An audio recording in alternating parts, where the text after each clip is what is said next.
Yo llego al punto de mi vida de decir, inclusive si yo perdiera todo, si tengo a Cristo, siento que lo he ganado todo. ¿Sabes? Sabes, hay bastante gente que te admira. Hoy día he recibido también, justo estaba hablando con una señora que hizo una denuncia, me dijo, por favor, salúdala de mi parte, y bastante gente te sigue.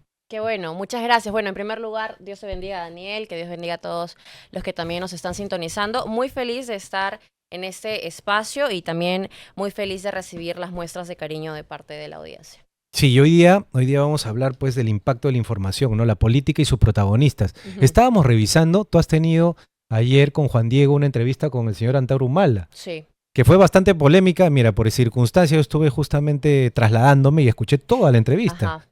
Y yo me quedé un poco sorprendido me quedé sorprendido por dos cosas. No solamente la agresividad de este señor, sino la forma como tú toreaste y conservaste la ecuanimidad ante las agresiones, así que él por poco y en algunas preguntas agarraba y no sé, pues se abalanzaba a querer, no sé, pegarte o algo así, ¿no? Pero es una persona bastante agresiva. Entonces la primera pregunta que te hago es, ¿cómo podemos conservar, digamos, la paz dentro? Tú eres cristiana evangélica, eh, digamos que promueve el cristianismo y la paz y la unidad, etcétera. Pero ¿cómo con esta realidad política? ¿Cómo podemos conservar la paz o el corazón, un corazón lleno de paz con una realidad que es diferente, donde es crueldad, donde es violencia? ¿Cómo hacemos? Claro, la verdad es que yo misma me encontré en esa misma circunstancia, con esa misma pregunta, ya después de conducir algunos meses en el programa. Antes de ser conductora era productora. Y digamos, el desgaste emocional no es igual de estar frente a pantallas que estar detrás de pantallas, ¿no? Nadie te ve, nadie te critica, nadie te aplaude, tú trabajas tras bambalinas, tranquila. Entonces, llegó un momento en el que yo también dije, ¿cómo puedo ser realmente luz? ¿Cómo puedo realmente reflejar la verdad de Cristo en un mundo tan corrompido? Y en una circunstancia en la que yo no sé si estoy conversando con un asesino, yo no sé si estoy conversando con un mentiroso, con un ratero, con un corrupto o con una persona que injustamente ha sido acusada. Porque yo no puedo conocer más allá de lo que la persona me pueda mostrar, ¿no? Pero analizando la palabra, en realidad nosotros estamos llamados a ser pacificadores. ¿Pero qué es ser un pacificador? Esa es la pregunta. En primer lugar, es mantener siempre la verdad de Cristo en nuestros labios. Ser un pacificador no es quedarse callado, porque si yo me quedo callada, estoy también avalando de O sea, alguna u siendo otra cómplice, manera, digamos. claro, la mentira o la injusticia. Tengo que levantar mi voz, sí, pero hay formas, hay maneras. Y esto yo lo tengo claro. Por ejemplo, yo estoy dispuesta a dar mi vida por mi fe, por mis convicciones, pero yo no estoy dispuesta a quitarle la vida a nadie, ni a amedrentar, ni a violentar a nadie por sus creencias o por las diferencias que puede haber en nuestras creencias. Creo que ese es uno de los claros ejemplos de cómo es un cristiano y cómo es alguien que no tiene la verdad de Cristo en su corazón. Ya, pero también es interesante cuando tú dices, oye, yo soy un ciudadano, tengo una fe, pero ¿cómo puedo llevar esa fe, digamos, al gobierno? Porque mucha gente, y no sé si te ha pasado, hace muchos años recuerdo en la televisión decían, no, pero no hablemos de Dios. Todos los conductores decían, no hablemos de Dios. Cuando un cristiano, un católico, alguien comprometido decía, mira, este país necesita buscar a Dios, ya era una mala palabra para los Un conductores. tema tabú. Era un tema tabú, nadie aceptaba, y los políticos, la clase política que llaman, que yo estoy seguro que no existe la clase política, sino gente que se lanza a la política, todos somos políticos en realidad, pero esas personas, para sonar, este dicho, ¿no? Políticamente correctos, disimulaban su discurso. O es más, hemos tenido aquí una franja que se llamaba Candidatos sin filtro, y aquí te decían una cosa, y cuando salían en la televisión En otro medio. o en otro medio decían otra cosa. Entonces Sí, a yo decía, nosotros también nos pasa. Vienen y cuando están en Betel, nos dicen, yo soy cristiano, yo leo la palabra, te citan los textos bíblicos. Y en otro canal dicen lo contrario. Entonces, no hay coherencia. Pero mira, en primer lugar, hay que tener claro que política y religión no están divorciados. Porque yo soy de la generación, por lo menos a mí cuando era más jovencita, me decían, dos temas que tú no puedes hablar en la mesa, política y religión. ¿Por qué? Porque es incómodo, porque vas a malograr el almuerzo, la coinonía que puede haber en una mesa. Dos temas que no tienes que hablar nunca es política y religión. Pero si tú creces en un ambiente en el que no puedes criticar, no puedes discernir lo que te rodea, que es las creencias, todos creemos en algo, inclusive el que no cree en nada, Ya cree está también en creyendo. algo, por supuesto. Claro. Y política, que es la gobernanza, que es nuestro día a día. Entonces yo creo que uno de los principales factores que debemos abordar es, en primer lugar, apechugar y tomar los temas y traerlos sobre la mesa. Por eso que nosotros en Betel tenemos una política, no tenemos lista negra, invitamos a todos.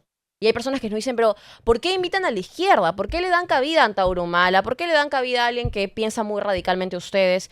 Porque la idea es que usted pueda aprender, escuchar, discernir, identificar las ideas. Y ya el ciudadano sabrá tomar la decisión que mejor le corresponde y emitir el voto que mejor le corresponda. Entonces yo creo que por mucho tiempo a los cristianos se nos ha dicho que la política es del diablo, que la política es de Satanás, que la política es algo muy adverso a la fe.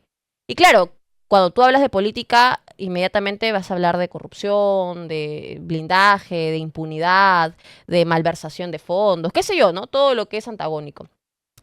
Pero si hay algún cristiano o alguna persona simplemente que tenga buenos valores, que desea hacer el bien y no entra a política, puede generar una vida tranquila, sí, pero si entra a política también puede hacer un buen cambio. Es decir, la política no debe ser un campo en el que el ciudadano no decida entrar. Ya, pero Si ¿qué es que pasó?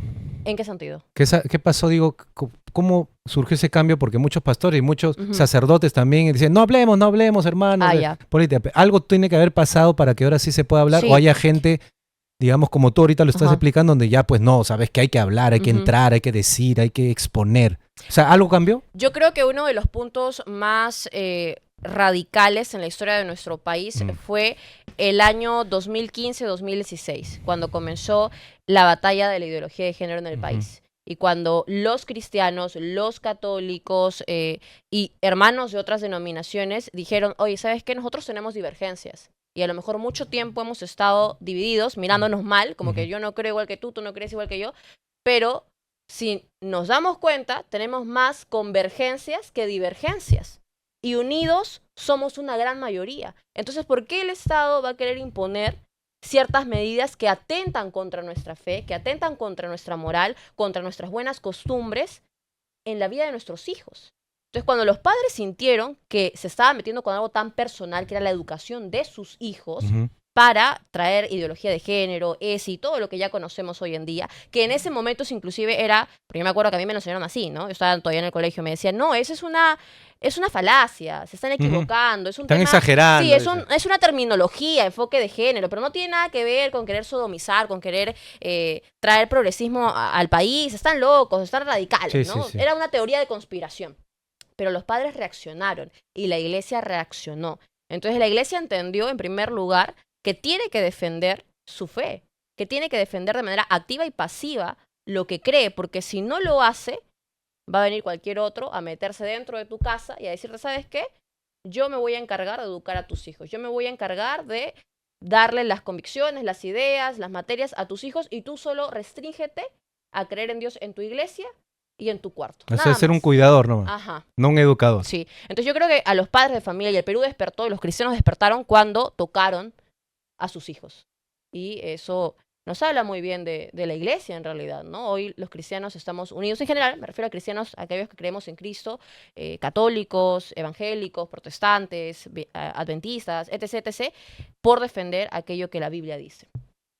Ya es muy interesante porque hay ciertas tendencias, creo, ideológicas que están muy marcadas en el gobierno, ¿no? En los ministerios. Son funcionarios públicos que tienen cierta tendencia ideológica, pero que no creen en Dios y que son ateos. Entonces, ¿cómo podríamos en realidad lidiar con la corrupción? Que todos nos quejamos, nos rasgamos las vestiduras y todo, y no nos damos cuenta que todos los corruptos son producto también de una familia peruana. Entonces, por eso, desde aquí, desde Padres Peruanos y de Voces, decimos, pero oye, ¿qué estamos haciendo mal? Porque los políticos si son producto de una familia peruana, ¿qué está pasando con la familia peruana? O sea, algo está pasando, algo está ocurriendo, que no estamos haciendo un buen trabajo. Si no, no hubiera corruptos, hubiera al revés, ¿no? Es decir, más gente honrada y pocos corruptos. Entonces, ¿qué es lo que tú crees con esta experiencia que tienes que está pasando con nuestras familias en general en el Perú? Mira, yo creo que el problema no es la izquierda. El problema tampoco es la derecha. El problema tampoco, si nos ponemos a analizar, es el progresismo. El problema en realidad es el corazón del hombre. O sea, si uno lo analiza desde el aspecto teológico, tú te vas a dar cuenta que el gran problema es que nuestra naturaleza es caída. Nosotros tenemos la tendencia a hacer lo malo. Es decir, yo no soy buena. Yo voy a velar por mis intereses, al igual que usted, que también va a querer velar por sus intereses. Y cada uno va a querer jalar por su lado. Y ahí es donde va a haber el problema, ¿no? Porque yo voy a querer jalar para mi lado y usted también, y ahí vamos a tener el problema de intereses. Entonces, entender eso es importante porque de aquí parten las ideologías. Entonces, tenemos un socialismo que ha puesto al ser humano en el centro del universo, lo que llamamos humanismo. Y ha dicho, ¿sabes qué? Dios ya ha muerto. Nosotros lo hemos matado. Entonces, tú no tienes que regirte a ningún parámetro de la Biblia, teológico, cristiano. Tú tienes que regirte en base a ti, a lo que tú eres, a tus necesidades, a tus intereses, porque tú todo lo puedes y todo es un humanismo. Todo se basa en el hombre. Y ahí está el problema, pues, porque te estoy explicando que el corazón del hombre está caído, que el corazón del hombre está ligado a hacer el mal.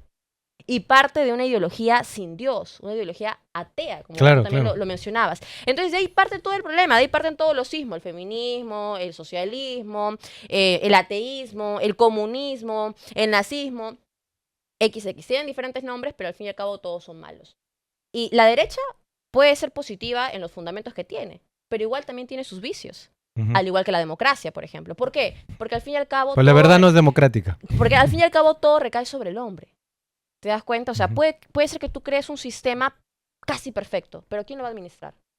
Un hombre. Un hombre. Y el hombre es imperfecto. Entonces siempre va a haber márgenes de error. Siempre van a haber estos espacios donde puede caber la corrupción, la impunidad y todo lo malo. Entonces, aquí la importancia para mí, por lo menos yo como cristiana, sé cuáles son los puntos que tenemos que erradicar, que no son viables en nuestra sociedad, pero más allá de eso, yo sí estoy muy segura que la solución no es fomentar el odio ni la violencia. Estoy totalmente en contra de ello. Mira. Estoy en contra. Yo creo que los debates son de ideas. Ya, Se debaten las ideas. Pero claro, pero el sistema está corrupto. Es decir, cuando un gobernante gana una elección, gana y gobierna para buenos y para malos. O sea, no es que la sociedad Así cambie es. por quien se pone ahí en el sillón presidencial. Entonces, tus palabras me dejan así con una desesperanza también. ¿Sabes por qué? Porque claro, me imagino los partidos, tú dices, ¿no? Cada uno va a jalar para su molino y lo que tienen que ganar es las elecciones. No les importa cómo. Y no importa si son buenas personas. Claro. Y aparte que no importa si no están en telejuicio si son buenas o malas personas.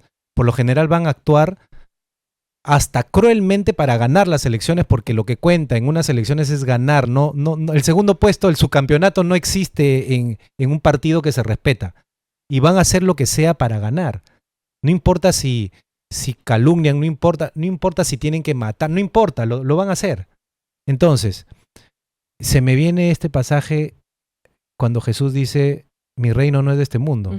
Entonces, por eso te digo desesperanza, porque nunca va a cambiar esto, porque el corazón del hombre caído que tú estás describiendo, nunca va a tener pues esa paz para negociar, para decir, oye, yo quiero un Perú mejor, a ver, vamos a reunirnos todos los candidatos y vamos a ponernos de acuerdo para hacer un proyecto país. Eso no va a pasar porque el partido A quiere ganar las elecciones, el partido B quiere ganar las elecciones. Es más, pueden haber propuestas del partido C que nadie las quiere agarrar porque es el partido C. Entonces, no hay esa humildad para hacer un mejor país, para ser un mejor país. Entonces, yo digo, ¿qué hago? Ya me quedo, pues, no sé, por la esperanza se me cae.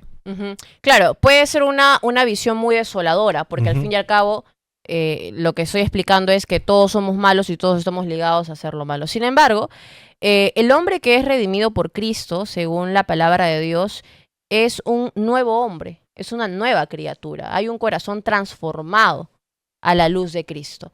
Pero ¿qué pasa si tú y yo somos cristianos, pero el de mi costado no lo es? Entonces, ¿cómo podemos convivir? ¿Cómo podemos desarrollarnos? ¿Cómo podemos cada uno tener una vida digna, que es lo que muchos buscan, muchos quieren? Bueno, ahí para eso existen justamente ciertos fundamentos o ciertas explicaciones, teorías que el humano en sociedad busca, ¿no? Como es la democracia, un modelo económico, etc., etc. Lo que yo estoy segura, Daniel, es que así como en mi casa yo amo a todos los miembros de mi familia, yo estaría dispuesta a entregar mi vida por ellos, pero mi familia no es perfecta. Tiene también sus matices. Claro, claro. Y hay que saber desarrollar los problemas. Ahora, aquí lo que se tiene que pesar es que el político quiera realmente cambiar a su país, sí, pero también sepa cómo hacerlo. Porque si tú le das espacio al ineficiente, si tú le das espacio al incompetente, de nada va a servir. Es decir, el Perú no puede sobrevivir de buenas intenciones. Entonces yo escucho a muchos candidatos que vienen y dicen, sí, yo quiero hacer esto, yo quiero hacer lo otro, yo quiero hacer lo otro. ¿Cómo? Tomando reservas del BCR, sacando a Julio Velardo, estatizando, expropiando. O sea, no respetando la propiedad ajena. Claro, entonces, o sea, robando finalmente. ¿a dónde me vas a llevar? ¿A dónde me vas a llevar? ¿A dónde vas a llevar al país? Entonces, efectivamente, con eso hay que pues, cerrar líneas, con todo aquello que pueda ser oposición a lo que debería ser, por lo menos, correcto, ¿no? Ya, entonces lo que estamos rescatando de lo que vienes diciendo es, hablemos en la casa sobre política, que no sea un tema tabú, que no esté prohibido decir, disentir, ponernos de acuerdo, exponer ideas y que nuestros hijos vayan creciendo en un espacio de diálogo, para que cuando yo le decía antes que llegues a la gente, porque cuando llegan a la universidad, los chicos van a agarrar y van a ser adoctrinados, porque a veces uno piensa que poniéndoles en una universidad particular, pues ellos van a estar bien educados y resulta que ahora pues las universidades están tomadas ideológicamente. Y si un hijo tuyo, pues va y tú no has hablado antes con él o no has creado el espacio, te va a venir con unas ideas que tú no vas a saber. Claro. Papá, ¿sabes qué? Me han explicado que es normal el lesbianismo. Y ahora te dice, ahora tengo mi novia, te dice tu hija. O tu hijo que te dice, bueno, eso es normal, que no sé cuánto, que el otro. O estoy de acuerdo con el matrimonio homosexual. Y tú sabes que eso está mal, pero no sabes cómo explicárselo. Porque él ya viene con... O la eutanasia, te dice, no, mamá, no, papá.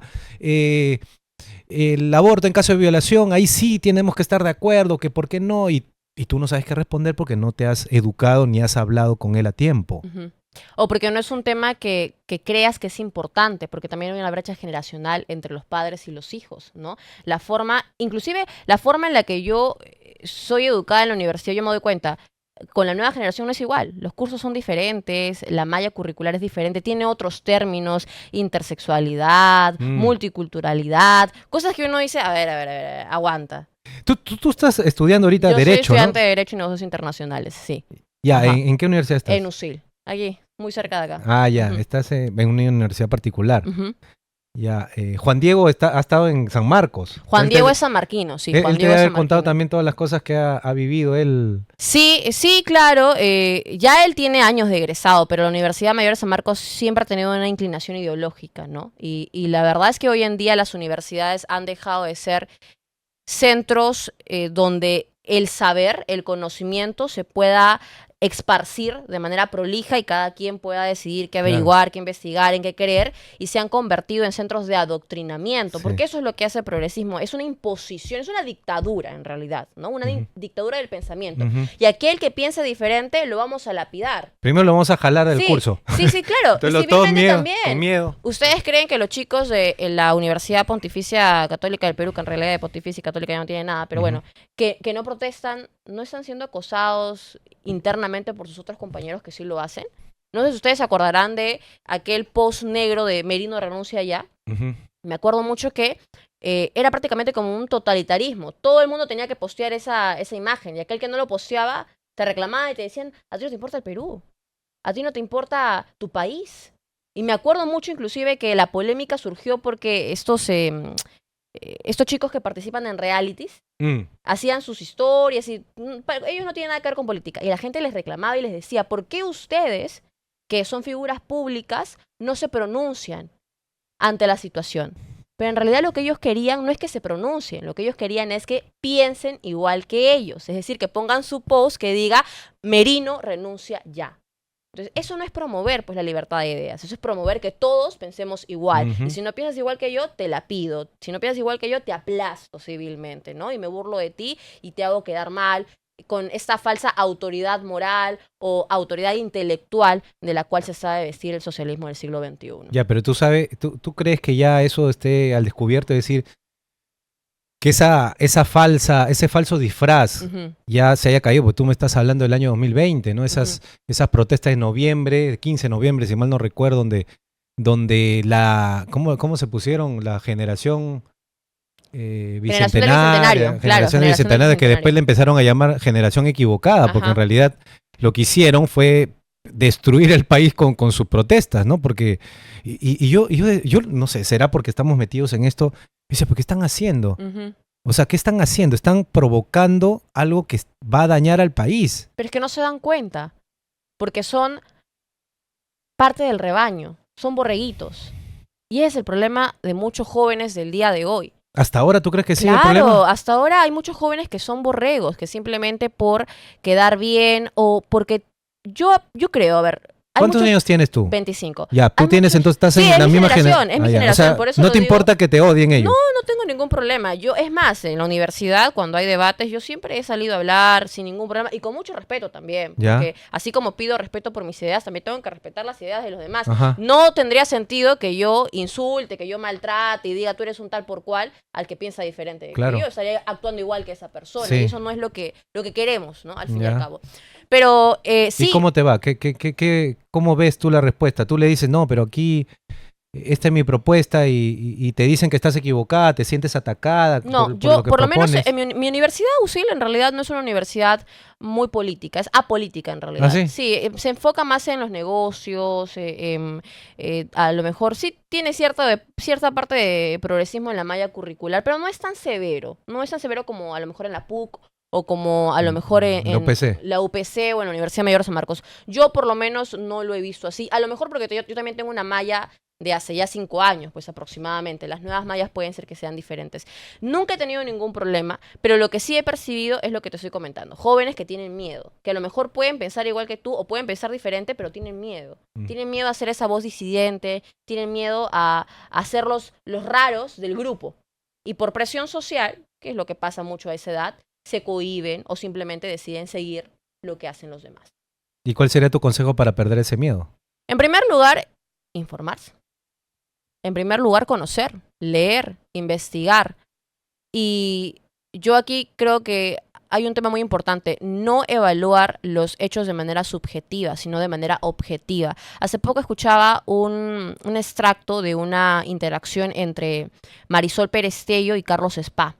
Y Marisol Perestello le decía a Carlos Spa, ¿usted acaso no respeta, o algo similar, yo no me acuerdo exactamente, pero decía, ¿usted no respeta acaso la memoria y la historia colectiva del Perú? Y cuánto daño y todo, metía todo su discurso. Y Carlos Spa le daba una respuesta muy buena, dentro de todo. No soy seguidora de Carlos Spa, pero su respuesta me gustó. Le dijo, hay una diferencia entre memoria colectiva e historia como tal. Porque la historia es una sola, son los hechos que acontecieron. La memoria es la interpretación del sujeto, lo que recuerda de. Entonces hay que separar lo subjetivo de lo objetivo. Y acá viene el gran problema, porque el socialismo lo que intenta es justamente agarrarse de estas emociones, de estas situaciones en las que sí, muchos peruanos están en desventaja, pero lo toman como algo que por lo que tiene que generar resentimiento, odio, dicotomía. Siempre hay dicotomías en la izquierda y eso lamentablemente perjudica mucho a nuestro país. Sí, y yo no sé por qué en estas últimas décadas se ha empleado mucho esta tendencia a buscar que odien a ciertos candidatos, ¿no? Mira, te voy a contar así rápidamente mi experiencia personal. En los años 90, yo salí del colegio en el año 90. Ya, o sea que cuando era jovencito viví en el gobierno de Fujimori. Y he sabido tener ni un sol en mi bolsillo. Fujimori hizo unos cambios de políticas. Recuerdo que hizo unas leyes que promovían el empleo para jóvenes y como privatizó varias cosas, entonces empezó a haber trabajo. Entonces yo me acuerdo que conseguí trabajo y empecé a recibir mi primer sueldo y después busqué otro trabajo, pude estudiar, etcétera, etcétera. O sea, encontré un país con oportunidades. Ya, cuando yo escuchaba después ya de grande, no, que Fujimori un tal por cual y todo, no es que yo lo amaba o que lo odiaba, simplemente viví en un país donde las políticas, y ahí es donde entendí que todo lo que hace un gobernante para el general de las personas, uno lo puede tomar, digamos, sin ningún tema visceral. Es decir, yo no tenía, por eso te repito, ¿no? Yo ni lo amaba, no, yo soy fujimorista porque no lo soy, ni lo fui, ni lo he sido, ni lo seré, tal vez. Pero tampoco tenía yo por qué odiar a ese señor, ni a su hija, ni nada. Entonces cuando salieron con este tema que Keiko no va, y que la odian, y que todo este tema de que la meten a la cárcel, yo decía, pero ¿por qué? ¿Por qué la política tiene que ser solamente sentimientos de odio o de amor, finalmente? No, esto es practicidad, es lo que tú explicabas hace un rato, ¿no? Alguien o personas, un grupo de personas que tengan a bien hacer un mejor país, pero con las mejores intenciones, pero más allá de las intenciones esté preparado para hacerlo. Y la pregunta que yo me hago es, ¿dónde está esa persona? Porque hasta ahora yo no veo una persona que diga, mira, voy a decirle la verdad. Este país tiene tantos problemas y tiene tantas exigencias a nivel nacional. Todos quieren rapidez. No, solucioname. ¿Saben qué? No va a poder solucionar todo. Y si se va a solucionar en 20 años. Yo les presento un proyecto país. Les digo, yo tal vez en 5 no van a ver lo que voy a hacer. Voy a poner la primera piedra y no me voy a relanzar. Pero mi partido sí tiene un proyecto. Pero no les voy a mentir. Tal vez esa persona no gane las elecciones por ser tan sincero. Pero eso yo no he escuchado a ninguno. Sí, lo que pasa es que, bueno, desde las ciencias políticas, lo que hace exitoso al político es que conecte emociones. Entonces tampoco te sirve un político que sea sea sincero. No digo que no sea sincero, porque tienes que ser sincero, sino que no pueda conectar con su audiencia. Es como un padre con su hijo. El padre le puede dar buenos consejos, pero si tú no conectas con tu hijo, si tú no logras que realmente tu hijo se sienta identificado, inclusive que tú le des la apertura de decirle, oye, por si acaso, yo también me equivoqué. O sea, que te crea, digamos. Claro, yo también me equivoqué, yo también tuve las mismas dudas que tú, pero te estoy aconsejando porque te amo, porque yo no quiero que tú cometas los mismos errores que yo. Pero si el padre solamente le dice, mira, no hagas, y no le explica el por qué, o sea, no logra esa conexión, el hijo no va a sentir el impacto. No va a entenderlo, por lo menos a esa edad, no todos hemos sido hijos, no lo entiendes, porque hay etapas en la vida. Entonces, el político sí tiene que generar también y tiene que saber cómo generar empatía, gracia ante su audiencia. Porque recuerda que el voto es la confianza que yo le doy a alguien para que me represente. Y como es una confianza, me puede traicionar o me puede dejar satisfecho. Entonces, yo estoy corriendo el riesgo. Al votar por A, así sea mi candidato, yo digo, no, sí, mi candidato, ese candidato me puede decepcionar o me puede agradar hasta el último día de su gobierno. Pero es un riesgo que el elector maneja. Ya, pero me está dando la respuesta filosófica a la gran pregunta, si es que el voto siempre va a ser emocional, y tú estás aceptando que sí. Yo creo que sí. O sea, no es racional. O sea, no importa los planes de gobierno. Debería ser racional. Porque nadie los lee, tampoco dicho ese paso. Debería ser racional. Pero en su mayoría el voto en nuestro país por lo menos es emocional. No, en todos los países, Grecia, en todos. Es entendible. Por lo que explicas. Claro, porque es igual que en el amor. A ver, tú cuando te casas con alguien o encuentras a tu pareja, probablemente lo primero que va a florecer es la dopamina, que se dispara, ¿verdad? Se dispara la dopamina y tú sientes todo. Claro, no es que tú razonas y sacas tu cuenta o sacas tu checklist. Exacto, tu red flag, ¿no? Claro. Exacto, entonces son dos cosas que deben ir de la mano. Yo creo que el político más óptimo sería el que es racional, pero que también sabe conectar con su gente, por supuesto, ¿no? Ahora, ¿sabes cuál es el éxito de la izquierda, creo yo? Es que la izquierda es altamente irracional, pero también es altamente emocional. O sea, siempre evoca a las emociones, y ese es su éxito. Y eso termina por ganar. Exacerba las emociones en lo más fino de, o sea, como estudia al ser humano, a su público, a su nicho, digamos, si hablamos de marketing político, y sabe dónde dar para que las emociones se exalten y hagan lo que ellos quieren. Así es, sí, porque tú escuchas a Roberto Sánchez hablando por 5 minutos de manera sostenida y te vas a dar cuenta que su plan de gobierno no funciona. Te vas a dar cuenta que él como político ni se la cree, que no funciona lo que está proponiendo. Pero, ¿por qué tiene tanta acogida? Más allá de todas las irregularidades, los activos de fraude que hay en las elecciones, hay gente que ha votado por Roberto Sánchez porque cree en Pedro Castillo, porque cree que él puede dar alguna solución, porque se siente identificado con Roberto Sánchez. Eso no lo podemos negar tampoco. ¿Por qué? Porque evoca netamente a las emociones. Eso es lo que al socialismo lo termina por levantar. Ya, pero entonces, ¿qué? En este tiempo lo que nos queda es justamente... Una hermana venezolana nos escribía hace un rato y decía, esto mismo ha pasado en mi país y esto es lo que les está pasando a ustedes. Entonces, pero si nosotros ya sabemos lo que ha pasado allá, ya sabemos que la propuesta de Chávez socialista, digamos que este cambio que es la pobreza, que vamos a salir de pobres en un país tan rico como Venezuela, cómo lo han quebrado. Entonces, de verdad que es para asustarse lo que va a pasar en el Perú si ganan ellos, porque primero los 100.000 millones de dólares se los van a, digamos, tal vez sea la caja chica para expandir la ideología del socialismo del siglo XXI para los otros países, porque esto es, pues, estás hablando de algo transnacional en realidad. A veces uno piensa que solamente acá es la pelea, ¿no? Esto viene desde otros países, otras latitudes, ¿no? Por Sao Paulo. Claro, esto es geopolítica, digamos, pero claro, el ciudadano a pie como que no, estas cosas no necesariamente las analiza, está más preocupado cómo pagar los recibos de fin de mes que pues en quién votar y sea que se peleen, no importa. Pero lo que no nos ponemos a pensar es que el país, o sea, quien dirige el país va a dejar un país para nuestros hijos y nuestros nietos diferente al que nosotros, ya que estamos grandes, tenemos. Entonces el problema va a ser para ellos. Y si uno es un padre responsable, lo que tiene que hacer es pensar en que por quién yo vote va a determinar cómo está el país en el futuro. O sea, no es cosa menor, ¿eh? Así es. Sí, en efecto. Ahora, si tú te das cuenta, yo creo que la derecha tiene que comenzar a cambiar sus estrategias de comunicación.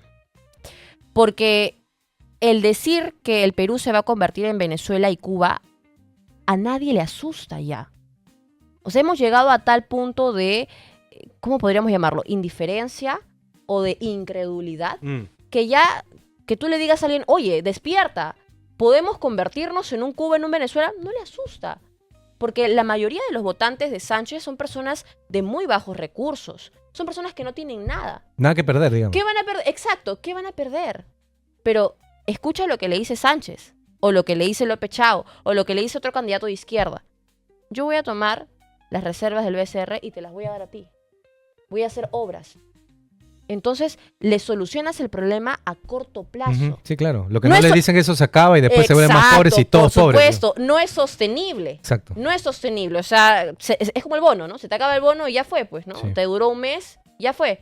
Pero luego, ¿qué? Entonces, hoy en día, la derecha tiene que, en primer lugar, comenzar a hablar con verdad, pero también a reconocer sus errores. Tenemos una derecha que se cree perfecta. Una derecha que no reconoce sus errores. Políticos de derecha que han cometido garrafales errores y no pueden hacerme a culpa. Y eso le deja un sinsabor al ciudadano, porque ya no saben qué creer. Ya, pero ahí quiero hacerte una consulta. ¿No será que el perfil del político, o sea, del que gana en las elecciones, tiene que ser alguien, primero que esté bañado en aceite? Porque no te olvides, yo siempre analizo, digo, este pata, no, cualquier candidato, ¿ah? Esta persona debe tener un problema psicológico. Digo así en general. ¿Por qué? Porque no es normal para una persona que aceptes todos los días insultos, vejaciones, vulgaridad, y que estés en la calle y te insulten. Y que haya otro grupo de gente que, claro, te aclame, etcétera. O sea, pero esa dualidad a la larga te hace como bipolar, ¿no? O sea, te hace como que estar en emociones aquí y allá. Sí. O sea, si eres una persona sana, emocionalmente sana, vas a sentir hasta, no sé, de verdad que te vas a sentir mal. Una persona sana no se... Entonces yo digo, ellos deben tener un perfil para poder llegar hasta esas instancias de la política donde tienes que estar acostumbrado a recibir de todo. Entonces hasta tienes que volverte cara dura. Hasta, pienso yo, que tienes que tener hasta un grado de crueldad. ¿Por qué? Porque vas a tener que ser firme en ciertas cosas y no vas a tener que caer en el buenismo. No, mucho se habla de Bukele, por ejemplo. Y él, sin llegar a ser cruel, creo que tiene la firmeza, pero no, o sea, no sé si me dejo entender lo que quiero decir, ¿no?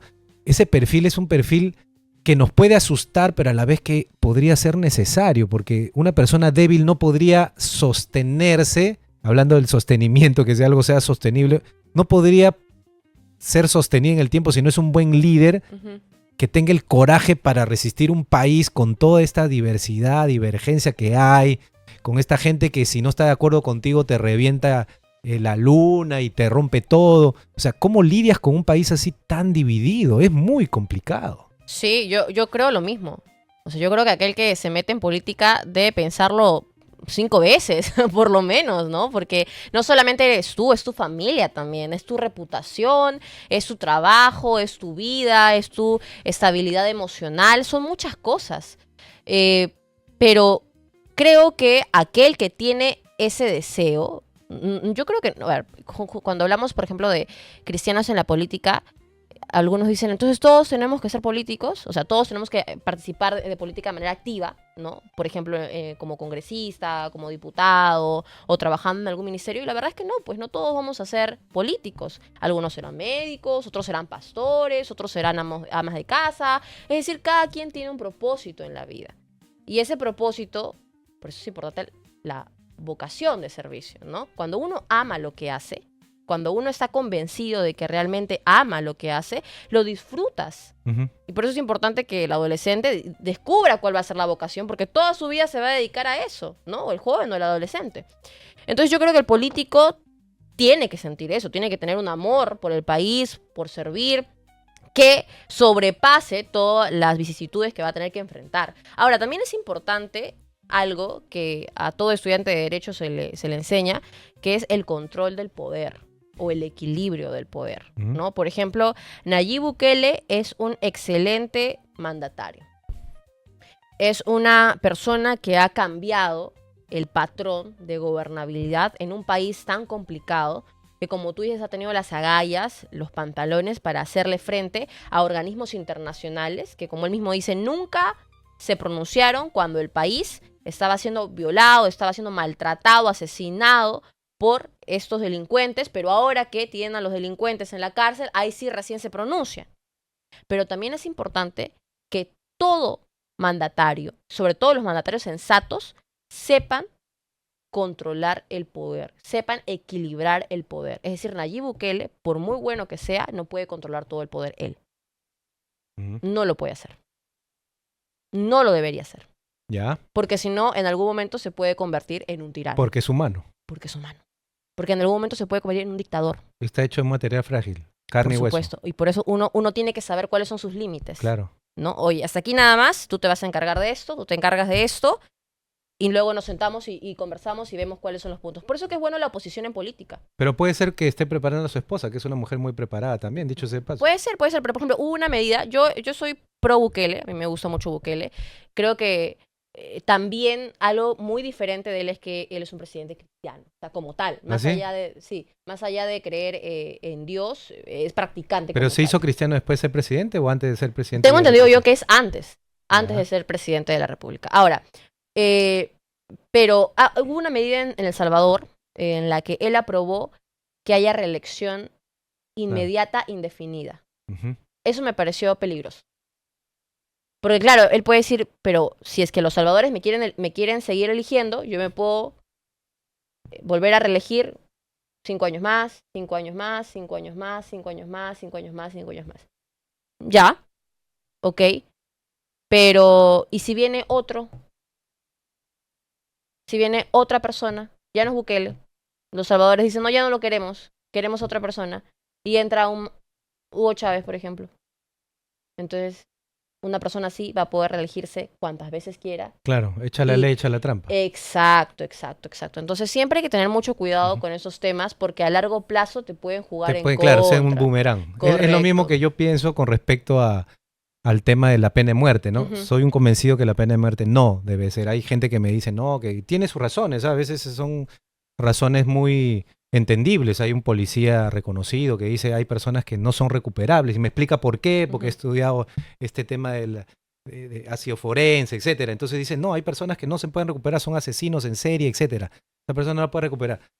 Claro, pero si yo hago una ley donde pongo la pena de muerte, hasta a mí me pueden salir matando. Sí. Porque como está la justicia en el Perú, pues es lógicamente lo que decíamos. Entonces, tiene sentido lo que dices. Ahora, también es cierto, Y creo que ahora que estamos hablando de política y cosas que a veces no nos ponemos a reflexionar, cuando, cuando un presidente se lanza y empieza a hacer cosas en el bien por el bien del país, se va a encontrar justamente lo que te decía hace un rato.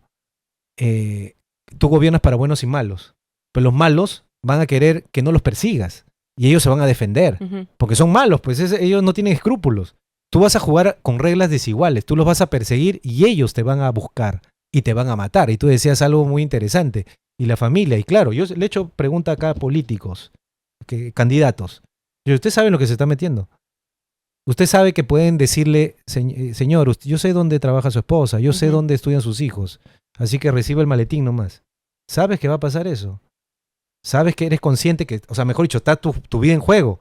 Ya, eso es algo que la gente, digamos, común, no analiza de cómo el poder se maneja. Sí. Ya, entonces no será que el señor Bukele ha dicho, mira, si yo no cambio esa ley, en 5 años entra la oposición y me matan a mí y a mi familia. Entonces mejor cambio la ley y voy hasta donde pueda, pues, ¿no? O sea, también hay eso. También sí, o sea, hay muchas decisiones que se tienen que tomar por supuesto que sí. A lo que voy es que no estoy criticando el hecho de que él se pueda reelegir, porque al fin y al cabo pero sí estoy de acuerdo que está mal. Estoy de acuerdo en eso. En elecciones transparentes, ¿quién te elige quién es? El pueblo. Entonces, si el pueblo o si la ciudadanía decide que Nayib Bukele tiene que seguir gobernando, a buena hora. Pero si también decide que no, a buena hora también, porque así funciona la democracia. Por eso te digo, por eso digo que la democracia tiene sus vicios también. Sí, porque la democracia es simplemente lo que la mayoría diga.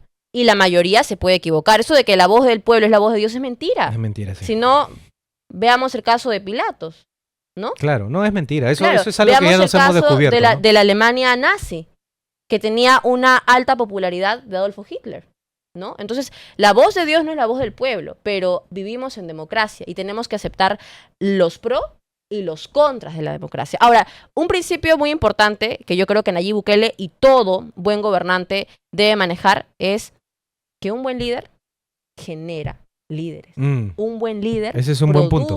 Líderes. O sea, un líder es semillero de otros líderes. Y eso no podemos olvidarnos. Y no solamente se aplica en la política. Un padre que es líder va a tener hijos líderes.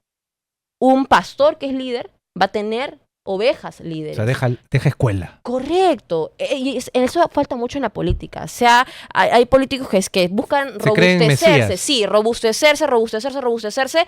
Y de pronto te das cuenta que ya no pueden más porque ya el tiempo, la edad, qué sé yo, muchas cosas, ¿no? O simplemente la gente ya no lo quiere y la pregunta es ¿quién está detrás de ti? Ya no hay nadie y se cae el partido. Claro, ya no hay nadie detrás de ti y si tú realmente eras un buen político, como en el caso de Bukele, ¿no? En algún momento Bukele va a tener que irse. No es eterno. Va a envejecer, etcétera. No es eterno. Puede ser que inclusive él diga, ¿sabes qué? Yo ya cumplí con mi país, ya no quiero más ser presidente. Pero está en su libertad. Sí.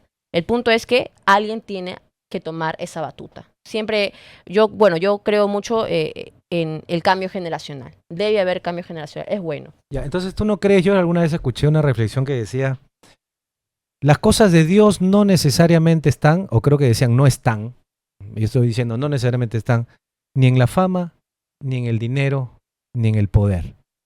¿Tú qué crees de esa? Las cosas de Dios no están ligadas a la fama, ni al dinero, ni al poder. Ah, por supuesto, no. En realidad, a nosotros nos basta como cristianos con tener a Cristo en nuestro corazón. No hay nada más. ¿Qué más? Todo lo demás es corruptible. También es perfectible. Todo lo demás en algún momento no va a estar. Es decir, ¿qué más podría tener yo que a Cristo? ¿Qué más? ¿Qué se podría comparar con eso? Yo llego al punto de mi vida de decir, inclusive si yo perdiera todo, si tengo a Cristo, siento que lo he ganado todo. O sea, no tendría ningún problema en dejar cosas, en abandonar posiciones. Es más, algunos me dicen, ya, te consolidaste en Betel. Yo digo, estaré en Betel el tiempo que tengo que estar en Betel. Yo soy consciente que mañana más tarde tendrá que llegar otra persona, justamente porque te digo esto, las generaciones. Antes de nosotros estuvieron otras personas, Fabricio, Pancho, Miklos, y ellos nos dejaron un legado. Y nosotros somos el resultado de eso. Mañana más tarde, Dios quiera, dejemos también un buen legado. Y otras personas puedan tomar esa posición. Nosotros podemos seguir o no, no sabemos qué va a pasar mañana con cada uno de nosotros. Pero yo creo que no hay nada acá en la tierra a lo que uno se deba amarrar o se deba aferrar. Ujú. O Más sea, el que apego, a uno Dios. tiene que siempre estar desapegado a las Sí, cosas sí, materiales, sobre todo. sí, definitivamente, sí. Yo no encuentro otro valor, o sea, no encuentro otro tesoro. Mi único tesoro, te soy sincera, no te lo digo porque quiero quedar bien contigo, con la audiencia, Si quieres quedar bien, o, entonces puedes estar o diciendo porque quiero sonar, ay, la cristiana, la que poli- tengo acá en mi aureola. No, no, políticamente correcta. no, no. Pero yo realmente no encuentro otro tesoro, ni mi carrera, ni mi trabajo, ni mis proyectos, ni mis sueños. Mi tesoro es Cristo. No tengo otro. Personalmente, es algo también muy personal, ¿no? Yo no Ujú. puedo pedir que todos piensen igual que yo o que todos se entiendan. Pero para mí, eso es haber encontrado a Cristo, haber encontrado mi tesoro. Sí, pero me quedan dos enseñanzas de todo lo que nos vienes diciendo desde el inicio que hemos empezado a Ujú, hablar, que es, tú no tienes miedo a morir por tus convicciones, dijiste. ujú, Y también dijiste en alguna parte que cada uno tiene un llamado, ujú. ¿no? Es Sí, decir, un una propósito. vocación, no un propósito. Claro, pero uno puede tener el corazón muy dispuesto, muy cerca de Dios. Es más, hasta pienso que cuando está muy cerca de Dios ya no te metes en política, porque dices, no, esto me va a arruinar espiritualmente, ¿no? Claro, porque tienes que lidiar y es horrible. Es más, si tú estás demasiado cerca, ya como que la política no te va a interesar. Ujú. Pero si es el llamado de Dios, si Dios puso una vocación en ti, o sea, debe ser bien complicado que puedas renunciar, ¿no? Así es. A ese llamado y a hacer el rol, porque yo te Ujú. imagino en algún momento, pues, no sé, en el Congreso, como senadora, no sé si tengas intenciones aunque estás estudiando Derecho, sí. derecho, entonces puede ser que por Ujú, ahí haya un llamado. Yo recuerdo que esta pregunta se le ha hecho también a Magda Núñez en un ujú. momento, se le ha hecho a Algo Izquierdo también en algún Está momento, bien, personas que se han metido también, porque tienen, yo veo, no, sí tienen la madera, la ¿no? madera. Pero todo lo que hemos hablado que hoy día es vida real de la política también, las cosas que se manejan y que Ujú, no se reflexionan, ¿no? Porque tú has dicho una cosa muy interesante, que es lo que creo que, como quisiera que todos lo tengamos en cuenta, o sea, somos humanos, los políticos son humanos. Ah, sí. O sea, no No son, somos no son perfectos. extraterrestres, Sí. perfectos, son mesías, no, no, no, son humanos con equivocaciones, con reacciones, con miserias, etcétera, etcétera. Y por eso mismo, cuando hablabas de la reelección, se pueden subir los humos a la Así es, sí. cabeza. O sea, muchas cosas pueden Tú pasar. mismo te tienes que equilibrar, tú mismo tienes que decir, ok, a ver, tú te puedes equivocar, Grecia, tú no eres perfecta, Mm. tú estás ligada a la corrupción, por eso yo le digo a los políticos, usted es corruptible, les digo. Sí, ¿Qué? pero como que se incomodan, ¿no? Es como que Claro. el ego te Ajá. dice, no, espérate, pero yo soy una O me estás persona insultando, digna, dice. yo soy una persona con educación, yo soy una persona con buenas intenciones, sí, pero por más buenas intenciones que tengas, por muy buena educación que podamos tener, igual estamos ligados a hacer lo malo. Ahora, yo creo, y la Biblia dice que irrevocables son los dones y el llamado. O sea, que aquella persona que tiene la vocación, el llamado, el propósito, como queramos llamarlo, tiene ese deseo, ¿no? Es más, la Biblia habla de el llamado al pastorado. Dice que es algo prácticamente irresistible. Es como que el Señor hubiese puesto en aquellos que son pastores o sacerdotes ese deseo de predicar, de evangelizar, y por eso dedican toda su vida a ello. Y Ujú. qué bueno, ¿no? Y la Biblia dice, buena cosa el que desea obispado o el que desea pastorado, o sea, buena cosa desea. Pero no todos vamos a ser pastores. Algunos servirán y tendrán ese anhelo, ese, ¿cómo podemos llamar? Esa pasión Mm. por las leyes, por la medicina, etcétera, etcétera. Respondiendo a tu pregunta, sinceramente, no me veo en un corto plazo dentro de una vida política en el país. Eh, sinceramente, yo te soy muy, muy sincera.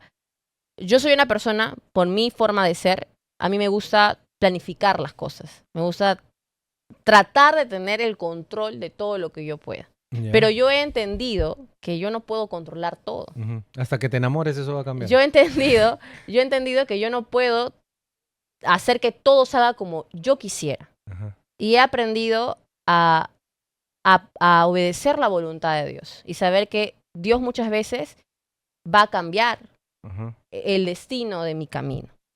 Y he decidido dejarle a Dios la rienda de mi barco. He decidido confiar y decir, tú sabes, Señor, por qué camino vas a guiar a esta embarcación hasta llevarlo a puerto seguro. Si viene tempestad, si vienen maremotos, si vienen tormentas, o si vienen arcoíris, una mansa marea, no importa porque frente a mi embarcación está Jesucristo. Entonces, ¿qué te quiero decir con esto? Que no descarto trabajar en política mañana más tarde, así como no descarto dedicarme netamente a las leyes o dedicarme netamente a los negocios, que también es mi segunda carrera. Pero sí estoy dispuesta a hacer la voluntad de Dios. Entonces yo, en mis planes no estaba, por ejemplo, ser comunicadora o estar en Betel Radio. Es más, yo volví a Betel porque yo salí un tiempo de Betel. Yo trabajo en Betel desde el 2021. Entré por una casualidad, porque me capturaron para conducir un programa de jóvenes cuando yo tenía 19 años. Y el productor me ofreció entrar a un proyecto por 3 meses. Y yo le dije, oye, pero mira, yo no sé nada de comunicación, pero yo no soy comunicadora, yo no sé agarrar una cámara, yo no tengo nada que ver con Betel, ¿no? O sea, no es mi realidad, no conozco yo. En ese momento. Y te soy sincera, le digo, yo no quiero hacer algo mal. Entonces el productor me dijo, no, yo te voy a enseñar. 3 meses nada más. Necesitamos a alguien que lea, alguien que sepa, que quiere estudiar y que nos ayude con los guiones. Y así yo empecé y me quedé 1 año y medio aproximadamente. Estuve como asistente en producción general y luego asistente en gerencia general. Y luego de eso, yo aprendí mucho. Betel ha sido una escuela para mí. Ha sido una escuela del carácter. Yo he aprendido mucho en el canal a cómo manejar la frustración, las situaciones complicadas, porque el mundo de las producciones son muy agitadas. Hemos grabado películas, hemos grabado productos para televisión, para radio, hemos grabado en locaciones muy complicadas y todo eso te forja. Tú tienes que aprender a estar muy aprendes despierto. o aprendes. Así es. Entonces, yo salí de Betel muy agradecida con el Señor. Yo le dije, Señor, he amado servirte en Betel, pero ahora me quiero dedicar a lo mío, a mi carrera, a derecho. Y comencé a trabajar en el Congreso, luego trabajé en la Corte Superior de Justicia. Y cuando yo estaba haciendo mi carrera, ya yo pensé que ahí me iba a quedar, pero yo quería ir a la Fiscalía.